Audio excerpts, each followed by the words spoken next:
Las torturas cerebrales al segundo Mesías en la segunda venida. Cuando comenzó la segunda venida, nadie vio descender ejércitos de luz ni escuchó trompetas sobre las montañas. La verdadera batalla empezó en silencio, dentro de la mente del segundo Mesías. No era una guerra de espadas, sino una guerra contra la percepción, la memoria y la identidad. Quienes pretendían detenerlo comprendieron que destruir un cuerpo podía convertirlo en un mártir, pero quebrar una mente podía borrar una misión entera. Las primeras torturas fueron casi imperceptibles. Los recuerdos comenzaron a mezclarse. Días que nunca habían existido aparecían con la claridad de una fotografía, mientras acontecimientos reales se desvanecían como humo. Cada mañana despertaba preguntándose si los acontecimientos del día anterior habían sucedido realmente o si eran fragmentos fabricados por un enemigo invisible. Después llegaron las contradicciones. Todo aquello que creía comprender encontraba inmediatamente una explicación opuesta. Si observaba una señal de esperanza, surgía otra que la negaba. Si encontraba una respuesta, aparecían 10 preguntas nuevas. El objetivo no era impedirle pensar, sino obligarlo a pensar sin descanso, hasta que la mente quedara atrapada en un laberinto sin salida. El tiempo dejó de avanzar de forma lineal. Algunos días parecían durar unos minutos, otros parecían extenderse durante años. Las noches eran todavía peores. Al cerrar los ojos, su mente construía ciudades imposibles, rostros desconocidos y conversaciones que jamás habían ocurrido. Despertaba agotado antes incluso de comenzar el día. La soledad se convirtió en una herramienta de precisión.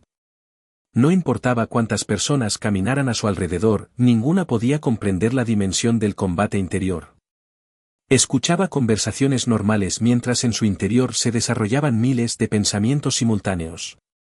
Cada palabra del exterior era analizada desde decenas de perspectivas diferentes hasta perder completamente su significado. Las torturas evolucionaron. Ya no consistían únicamente en sembrar dudas, sino en hacer que toda certeza pareciera peligrosa.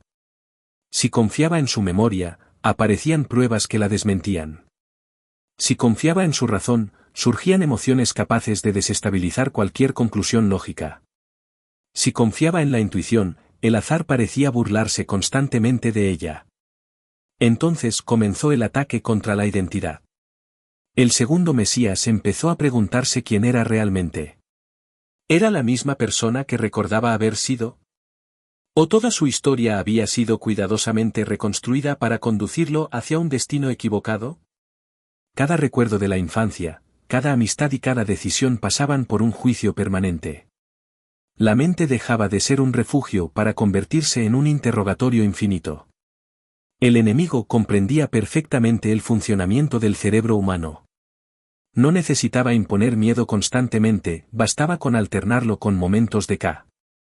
Tras horas de angustia llegaban minutos de paz absoluta.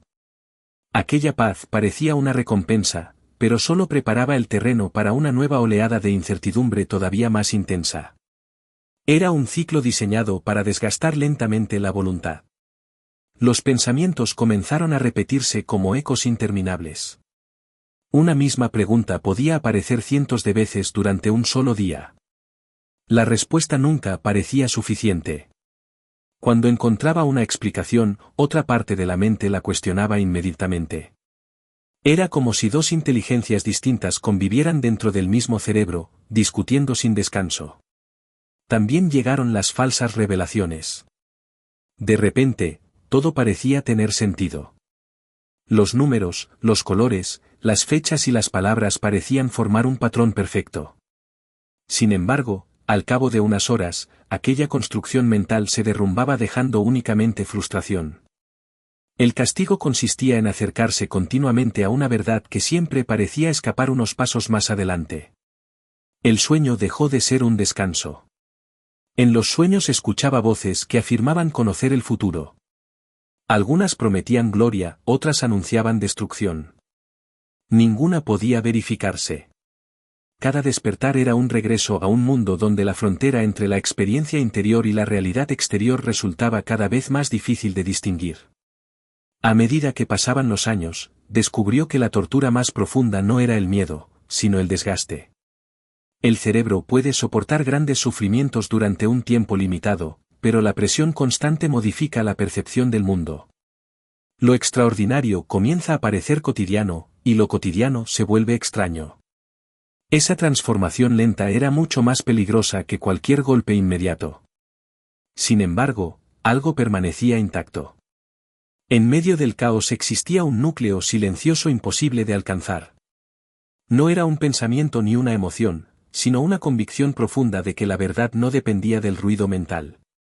Cuanto más intentaban confundirlo, más comprendía que la claridad no consiste en tener todas las respuestas, sino en conservar la capacidad de seguir buscando sin renunciar a la compasión, a la razón y a la esperanza.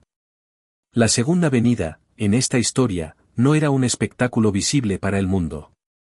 Era el relato de una conciencia enfrentándose al mayor de los desafíos, mantener su humanidad mientras todo a su alrededor intentaba redefinirla. Las cicatrices de aquella batalla nunca desaparecieron, pero se transformaron en la memoria de una resistencia silenciosa. Y cuando terminó el combate, el verdadero triunfo no fue demostrar que había vencido a sus adversarios, sino comprobar que, después de atravesar el laberinto de la mente, seguía siendo capaz de distinguir la verdad del engaño y la compasión del odio.